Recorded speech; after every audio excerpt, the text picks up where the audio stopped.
பித்தா பீரை சூடி பெருமானே அருளாளா எத்தால் மறவாதே நினைக்கின்றேன் மனத்துன்னை வைத்தாய் வெண்ணை தென்பால் வெண்ணை நல்லூர் அருட்டுரையுள் அத்தாவுன காளாய் இனி அல்லேன் எனலாமே நாயேன் பல நாளும் நினைப்பின்றி மனத்துன்னை பேயாய் திரிந்தேன் பெறலாக அருள் பெற்றேன்.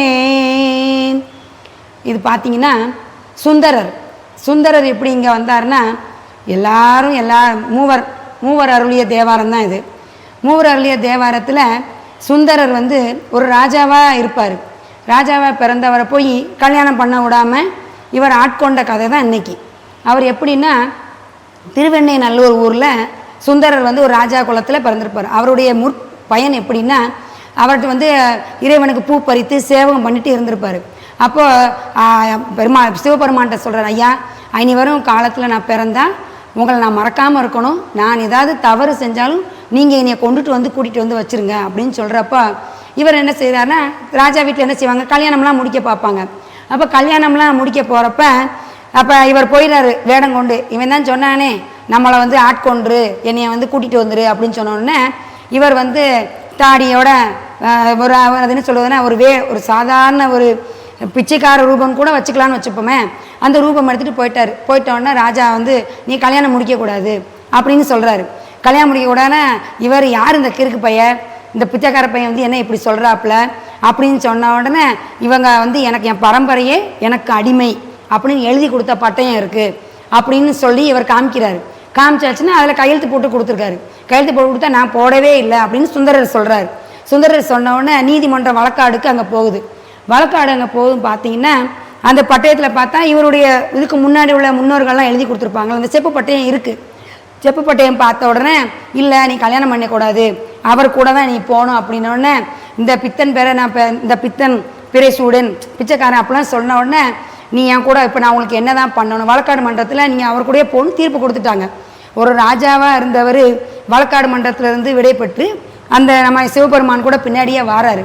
வர்றப்ப அவர் ஒரு கோயிலில் போய் நின்றுட்டு நான் உனக்கு என்னையா பாவம் பண்ணேன், இல்வாழ்க்கையில் என் மனைவியை தாலி கட்டுற நேரத்தில் என்னை இப்படி பிரித்து கூட்டிகிட்டு வந்தேன், என்ன தான் உனக்கு வேணும் அப்படின்ன உடனே அவர் சொல்கிறாரு, நீ முற்பயன், அந்த முற்பயனில் தான் நீ இப்போ என்னை அடைய வந்திருக்க, நீ இன்னும் நீ அந்த மனநிலைமையிலிருந்து தவிர்க்கலன்னு சொல்லிட்டு அவருக்கு கருணை மலை பொழிகிறாரு. கருணை மலையை பொழிச்ச உடனே அவருக்கு தெரிஞ்சிருது, ஆகா நம்ம தப்பு பண்ணிட்டோம், எம்பெருமான நம்ம தவறாக பேசிட்டோமோன்னு அழுகிறாரு. அழுத உடனே அவர் சொல்கிறார், அழுகாத, ஏன் அழுகிற, நான் தான் உன்னைய ஆட்கொள்ள தான் வந்திருக்கேனே அப்படின்னு சொன்ன உடனே சரி என்னைய நினச்சி நீ ஒரு பாட்டை படி அப்படின்னு சொன்னோடனே நான் என்ன பாட்டு படிப்பேன், எனக்கு பாட்டு படிக்கலாம் தெரியாது அப்படின்னோடனே நீ முதல்ல என்னை என்ன சொல்லி திட்டுன, பித்தன் என்ன பைத்தியக்காரன் என்ன, அதையே ஒரு பாட்டை வச்சு நீ படி அப்படின்னு தான் அந்த பாட்டு. பித்தா பீரை சூடி பெருமானே அருளாளா எத்தால் மறவாதே நினைக்கின்றேன் மனத்துன்னை வைத்தாய் பெண்ணை தென்பால் வெண்ணை நல்லூர் அருட்டுரையுள் அத்தாவுன காளாய் இனி அல்லேன் எனலாமே. அதுதான் அடி. இன்றைக்கும் நீங்கள் போய் பார்த்தீங்கன்னா இறைவனுடைய கால் தடம் அவர் அணிந்திருந்த பாதகைகள் அங்கே திருவெண்ணெய்நல்லூரில் இருக்குது. அப்போது ஒரு மனிதன் நம்ம செஞ்ச காரியத்துக்காக இறைவனே அந்த கைலாயத்தை விட்டு இறங்கி சுந்தரர் ஆட்கொள்கிறாரு. சுந்தரர் ஆட்கொள்னு சொல்லிட்டு என்ன சொல்வார்னா, நீ இங்கே கொஞ்ச நாள் தெரிஞ்சு தங்கி இரு, நம்மளுடைய சைவமத்தில் நெரிச்சு பறைசாற்றிட்டு மேலே வர்றப்போ வெள்ளை யானை கொண்டு அவரை வரவேற்க எம்பெருமான் காத்திருக்காரு. அது எப்படின்னு பார்த்தீங்கன்னா, தானேனை முன்படைத்தான் அதறிந்ததன் பொன்னடிக்கே நான் என்ன பாடல் வைத்தேன். அதே மாதிரி அவர் வெள்ளை யானையை அதை சொல்லுவாங்க, நான் ஏன் பல நாளும் நீனை பின்றி, அதாவது நம்ம என்ன இறைவன், அதான் திருப்பி நான் என்ன சொல்ல வரேன்னா, சுந்தரர் இறைவன் மேலே அன்பு செலுத்தினதுனால வெள்ளை யானை அவர் என்ன அவர் அடுத்த படிப்பார், மனை வாழ்க்கை மகிழ்ந்தடியேன். அதாவது அவர் செய்கிறதெல்லாம் பாட்டாவே படிச்சிருக்காரு. இறைவன் என்னெல்லாம் அவரை தடுத்து ஆட்கொண்டாரோ அதெல்லாம் பாட்டாவே படித்து வெள்ளை யானை, எங்கேயாவது பார்த்துருக்கீங்களா? சுந்தரர் வர்றதற்காண்டி வெள்ளை யானையை அனுப்பி எம்பெருமான் போய் எதிர்கொண்டு உக்காந்துருக்காரு.